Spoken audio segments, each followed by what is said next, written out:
But profit सल्लल्लाहु अलैहि वसल्लम सेड कि मौत को कसरत से याद करो।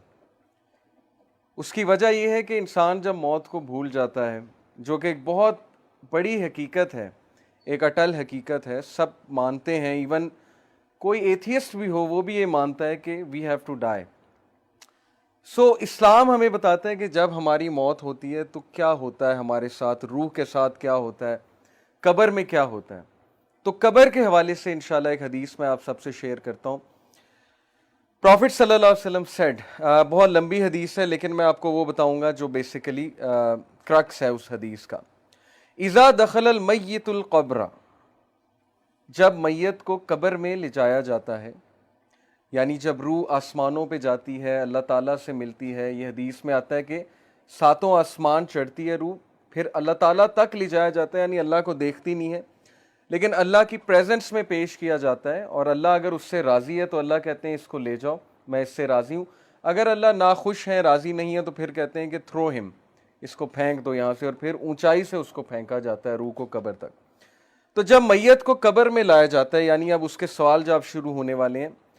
मुस्सिलत शम्सु इंदा गुरूबिहा, तो कब्र में उसको मैयत को सूरज गुरूब होता दिखाया जाता है।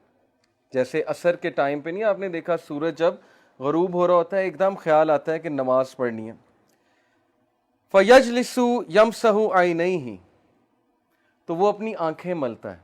जैसे हम सोकर उठते हैं ना, अपनी आंखें मलते हैं, तो वो अपनी आंखें मलता है और देखता है कि सूरज गरूब हो रहा है। वयक़ूल, तो वो कहता है दावुनी उसल्ली, कि मुझे नमाज पढ़ने दो, असर का वक्त जा रहा है, मुझे नमाज पढ़ने दो। तो फरिश्ते मुस्कुराकर कहते हैं कि वो टाइम ख़त्म हो चुका है, नमाज का टाइम अब ख़त्म है, अब नमाज नहीं पढ़नी, अब हिसाब किताब होगा।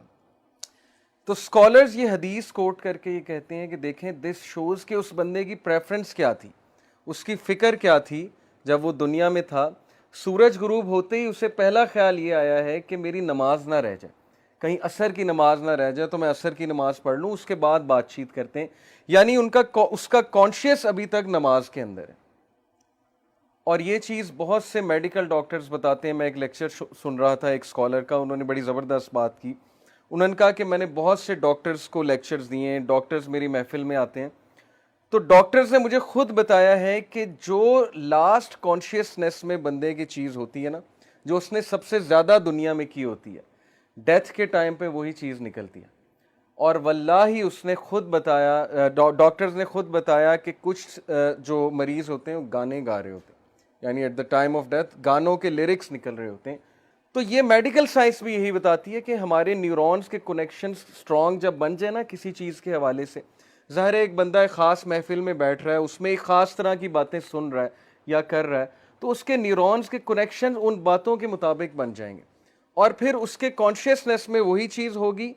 और जब भी वो अनकॉन्शियस होने लगेगा तो कॉन्शियस की वही चीज़ रिपीट होगी जो असल में वो करता है।